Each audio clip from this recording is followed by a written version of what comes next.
En 1962, après une guerre qui a duré 8 ans, l'Algérie accède à l'indépendance.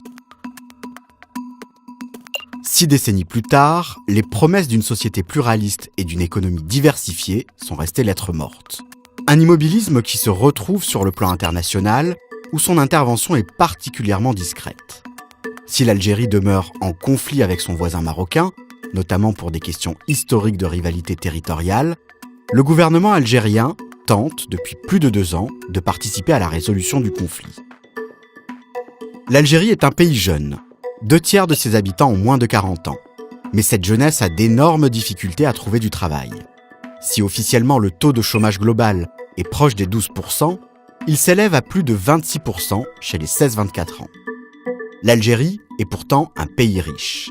Les revenus gaziers et pétroliers représentent 96% de ses exportations, près de la moitié de son PIB, et 60% des recettes budgétaires de l'État.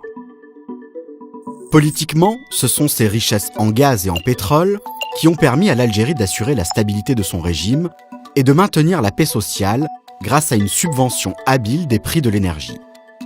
Cependant, tout le reste a été négligé. Diversification de son économie, tourisme, énergie solaire, politique culturelle, minorités ethniques et linguistiques. Mais cette stabilité se fissure. D'abord parce que les réserves d'or noir et de gaz ne sont pas éternelles. Ensuite, parce que les fluctuations du prix du baril ont largement creusé les caisses d'un État qui s'est engagé à subventionner fortement l'énergie consommée par son peuple.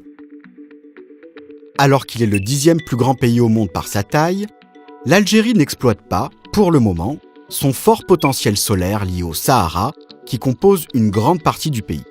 Cela lui permettrait pourtant de reconvertir une partie de son économie.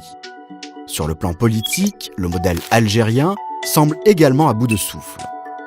En 2019, le pays demeure embourbé dans une dictature qui ne dit pas son nom. Des élections ont bien lieu, mais les résultats en sont connus d'avance. Ce système repose aujourd'hui sur la figure d'un homme, Abdelaziz Bouteflika, président de la République depuis 1999. Engagé à 19 ans dans l'armée de libération nationale, il est, pour les Algériens, l'un des derniers héros vivants de la guerre d'indépendance. Victime en 2013 d'un grave accident vasculaire cérébral, Bouteflika ne se déplace déjà plus qu'en fauteuil roulant et n'apparaît que très rarement en public. Ses proches ont pourtant annoncé qu'il serait candidat à un 5e mandat lors des élections d'avril 2019. Sans opposition sérieuse, il peut être réélu. Malgré cela, l'Algérie parviendra-t-elle à prendre un nouveau souffle ? Rien n'est moins sûr. Politiquement, la seule opposition organisée est celle des partis islamistes. La guerre civile des années 1990 est encore dans les têtes. Les échos des guerres en Libye et en Syrie, pays proches, inquiètent une partie des Algériens et de l'armée.